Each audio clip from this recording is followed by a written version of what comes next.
একজন নির্বাচিত জনপ্রতিনিধিকে প্রকাশ্য মঞ্চ থেকে হুমকি দিচ্ছেন রাজ্যের শাসক দলের পদে থাকা এক নেতা। নিজের হাতে আইন তুলে নেওয়ার হুঁশিয়ারিও দিয়েছেন তিনি।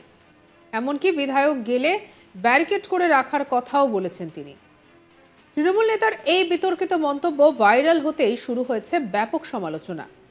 আমরা বলছি বাঁকুড়ার কোতলপুর ব্লকের তৃণমূলের সভাপতি তরুণ নন্দীগ্রামের, আর যাকে বলছেন তিনি হলেন ওন্দার বিজেপি বিধায়ক অমরনাথ শাখা।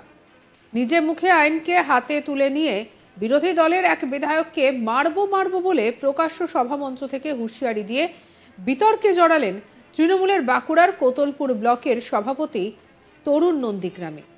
খোদ শাসক দলের নেতা হয়ে এভাবে নিজের হাতে আইন তুলে নেওয়ার কথা কিভাবে ঘোষণা করতে পারেন তরুণ নন্দীগ্রামে, তা নিয়ে শুরু হয়েছে শোরগোল কোতলপুরে। আমরা তৃণমূল কংগ্রেসের কর্মীরা আমাদের মায়ের অসম্মান মানছি না, মানব না। আমাদের মায়ের অপমান মানছি না, মানব না। তাই আমি কোতলপুর ব্লকের ব্লক সভাপতি হিসাবে এই বক্তব্যের কড়া জবাব দিয়েছে বিজেপিও। কি বলেছেন তরুণ নন্দীগ্রামী? তিনি বলেছেন, আমি ব্লক সভাপতি হিসেবে আইন হাতে তুলে নিয়ে বলছি, বিধায়ক অমরনাথ শাখা গেলে ব্যারিকেড করে রাখুন। আমার এলাকা দিয়ে গেলে আমি তাকে মারবো। তৃণমূল ব্লক সভাপতির এমন মন্তব্যে তুমুল শোরগোল পড়ে গিয়েছে বাঁকুড়ার কোতলপুরে। এই বক্তব্যের কড়া জবাব দিয়েছে বিজেপি। সম্প্রতি কলকাতার ছাত্র সমাবেশে ফোঁস করার নিদান দিয়েছেন মুখ্যমন্ত্রী। আর তারপর থেকেই যেন বেলাগাম মন্তব্যের ঝড় বইছে তৃণমূলের বিভিন্ন মঞ্চ থেকে। আরজিকর কাণ্ডে দোষীদের বিচার চেয়ে শনিবার 31 আগস্ট বাঁকুড়ার কোতলপুরের ট্যাক্সি স্ট্যান্ডে ধর্ণা মঞ্চ করে অবস্থান বিক্ষোভ করে তৃণমূল।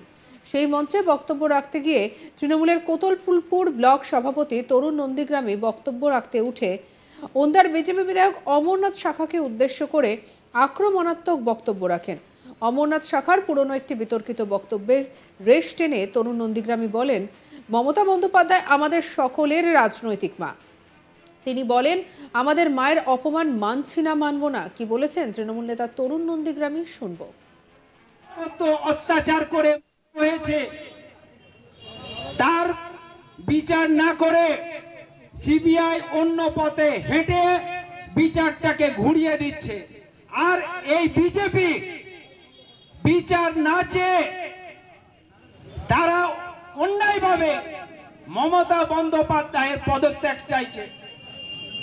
আমরা তৃণমূল কংগ্রেসের কর্মীরা কয়েকদিন আগে দেখেছি ওনার বিধায়ক অমর শাখা একটা অপদার্থ, অসভ্য, মূর্খ বিধায়ক আমাদের মা, রাজনৈতিক মা মমতা বন্দ্যোপাধ্যায়ের নামে অকথা কুকথা বলেছে। আমরা তৃণমূল কংগ্রেসের কর্মীরা আমাদের মায়ের অসম্মান মানছি না, মানব না। আমাদের মায়ের অপমান মানছি না, মানব না।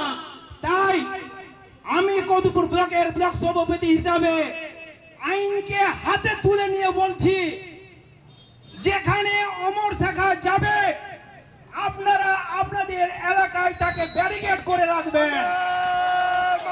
আর আমি ব্লক সভাপতি হিসাবে বলছি, যেদিন এই রাস্তা দিয়ে অমর শাখা পেরিয়ে যাবে, গাড়ি থেকে নামিয়ে তাকে মারবো। তার হিসাব কড়াই গন্ডায় বুঝিয়ে নেব আমরা। আমাদের মা বোনেরা তৈরি আছে, অমর শাখাকে হিসাব বুঝিয়ে দেবো, অমর শাখা তৈরি দেবো।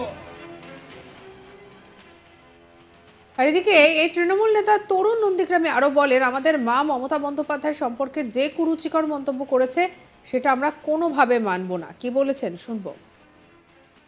আমাদের মা পশ্চিমবাংলার মুখ্যমন্ত্রী মমতা বন্দ্যোপাধ্যায়ের নামে যে কুরুচিকর মন্তব্য করেছে, তাতে আমরা তৃণমূল কর্মী হিসাবে প্রত্যেকেই অসম্মানিত, অপমানিত। আমাদের মায়ের অসম্মান, অপমান আমরা মানছি না, মানব না। তাই কোতলপুর ব্লকের সমস্ত মা বোনেরা তৈরি আছে অমরনাথ শাখাকে তার হিসাব কড়ায় গন্ডায় বুঝিয়ে দেওয়ার জন্য। আপনি শাসক দলের নেতা হয়ে আইন কিভাবে নিজের হাতে তুলে নেন? দেখুন, আমরা আমাদের মাকে যারা অসম্মান করবে, আমাদের মাকে যারা অপমান করবে, তার হিসাব আমরা কড়াই দণ্ডায় বুঝিয়ে দেবো এবং রাস্তায় নেমে তার প্রতিবাদ করব। মায়ের অপমান অসম্মান আমরা মানছি না, মানব না।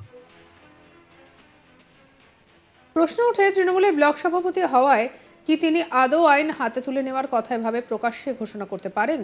এই বক্তব্যের কড়া জবাব দিয়েছেন বিজেপির কটাক্ষ করে বলছে যে যেমন দল তার তেমনই ব্লক সভাপতি, তাদের কাছ থেকে এর থেকে বেশি কিছু আশা করা যায় না। বিধায়ক অমরনাথ শাখার পাল্টা হুঁশিয়ারি, যদি কিছু করার থাকে তাহলে আগে করে দেখান ওই ব্লক সভাপতি, প্রয়োজনে তার ঘরে গিয়েও তিনি বারবার অনুরোধ করবেন। কি বলছেন কেশবী নাগা, মণ্ডল সভাপতি কোতলপুর বাঁকুড়ার, শুনুন। যেমন দল তার তেমন ব্লক সভাপতি, তো তাদের কাছ থেকে এর থেকে বেশি কিছু আশা করা যায় না। তবে উনি একজন শিক্ষিত বলে আমার ধারণা ছিল।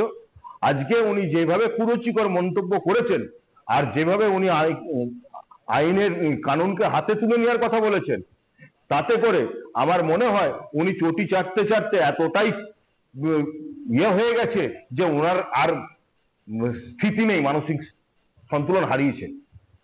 তিনি বলছেন যে আইনকে নিজের হাতেই তুলে নেন, কি বলবেন? দেখুন, ওনার শাসক দলের আজকে পশ্চিমবঙ্গ সরকার নিজের হাতে আইন তুলে রেখেছে, তার কোনো কানুনের সরকার চলছে না।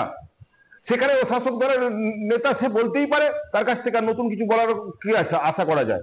তো আমরা এর প্রতিবাদে নামবো যে একজন এইভাবে কিভাবে একজন নেতা একজন জনপ্রতিনিধিকে এইভাবে কুরুচিকর আক্রমণ করতে পারে, এবং সে এই যে মারবই কথাটা বলেছে, আমরাও দেখবো যে সে কবে মারে।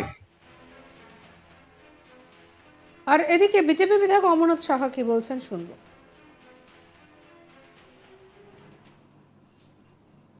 আজকে 12 বছর 13 বছর ধরে যেমন পশ্চিমবাংলা ঝাড় তেমনি তার বাঁশ। কয়েকটা বাঁশ বিভিন্ন সময়তে তোলপাড় করে বড় বড় কথা বলে, কারো বিরুদ্ধে কথা বললে ওনারা মাইলেজ পান। তারপরে সামনে হচ্ছে তৃণমূলের নির্বাচন, উনি তো ব্লক সভাপতি, তাই ব্লক সভাপতি স্টাইলের কথাটা না বলে উনি অমর শাখাকে হুমকি দিচ্ছে। আর এ নিয়ে আমাদের কলিগ নির্ভীক চৌধুরীর রিপোর্ট দেখাবো আপনাদের। চারিদিকে কিন্তু আরজিকর ইস্যুতে উত্তাল হচ্ছে দেশ। একের পর এক আন্দোলন সংগঠিত হচ্ছে শহরের প্রত্যেকটা অলি থেকে গলিতে। তার মধ্যে চলছে রাজনীতি। এই রাজনৈতিক প্রেক্ষাপটে বিভিন্ন রাজনৈতিক নেতাকর্মীরা তারা কিন্তু নিজেদের যে সাবস্ক্রাইব করুন চ্যানেলটিকে।